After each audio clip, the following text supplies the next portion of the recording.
But what I found is we've got to stop putting out fires and start thinking in solutions. I didn't write the problems finder. See, anybody could find problems. My children pick out problems all the time. But what do? We get paid for solutions and results, don't we? You get paid for delivering value. You get paid for putting a smile on a child's face, getting someone to step out of their comfort zone and do something they've never done before. That's what you get. You get to build people's self-image, is really big picture.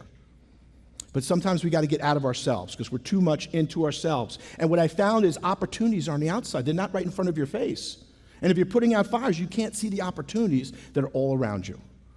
To learn more about solutions-oriented leadership, please visit our website at rickgoodman.com, or feel free to email me at info@rickgoodman.com, and please subscribe to the Solutions-Oriented Leader on iTunes or your favorite podcast app to get your weekly episodes automatically.